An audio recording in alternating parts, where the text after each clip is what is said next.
we are not the only kinds of intelligence. So it's important to consider the diverse forms the mind can take on Earth and in the universe beyond. I think we need to understand how brains evolve to work. So what we're looking at is a completely different neural architecture.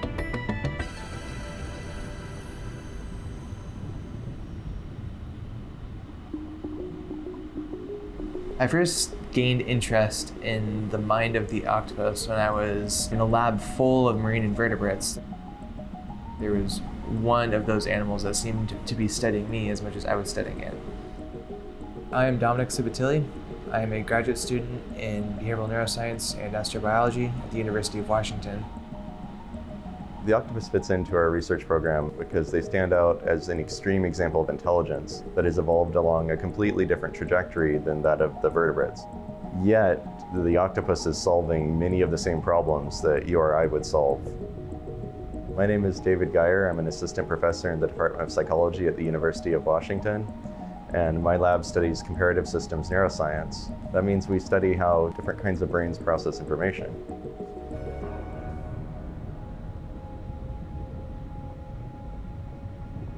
In a broad sense, octopus nerves do function like ours. They have physiological properties that are very similar, and yet they're forming networks that are completely different from the networks we see in our brains. So it takes more time for information in the octopus's nervous system to get from point A to point B compared to vertebrates, whose neurons can fire a lot faster. Because it takes so long, how these systems are designed plays a much bigger role in how they can compute. The octopus brain is distributed with 2/3 of its neurons in its arms. There's actually this dense network of neural clusters or ganglia that are locally controlling the muscles. So you can have a bunch of little individual decisions being made along the arm, which don't necessarily agree with each other. This creates a unique form of movement that the octopus is able to possess. If we're watching a rodent look for some food pellets, we're seeing some nice rhythmic motion, but when we watch an octopus, it's almost like watching the fluid environment itself moving across the surface of the rocks. There's an extreme density of chemoreceptors in the suckers of the octopus. They literally can smell and taste with their arms. So it seems like the way the octopus deals with having 8 independent arms and having to process all of that sensory information is that it has located a lot of the sensory processing as close as possible to the external world. In a way, the octopus has sent its mind out into the environment to meet it halfway.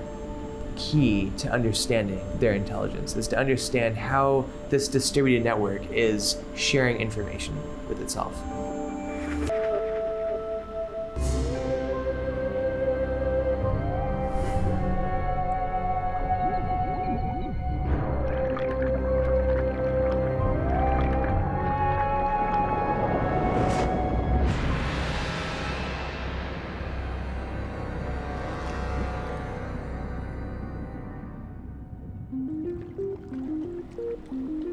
Legos are a form of enrichment in the lab, much the same way they are for my 4-year-old kid.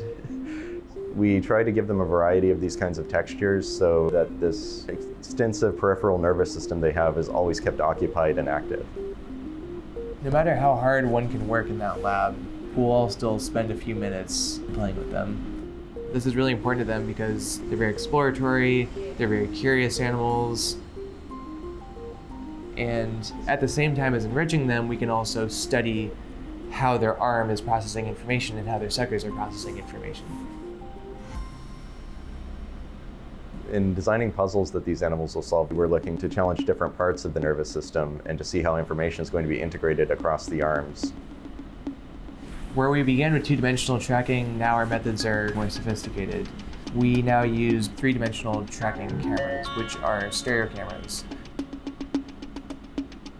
And this is helping us understand the strategies that the octopus is using to control its distributed mind. And we can interface that with virtual reality. This will help us pick up patterns that we may not have seen before. It gives us an entirely different perspective on our data and the movement of our animals.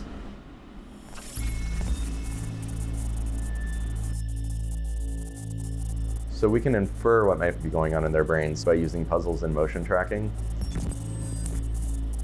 But to really test that, we need to move towards electrophysiology and make recordings from the nervous system while the animals are making decisions.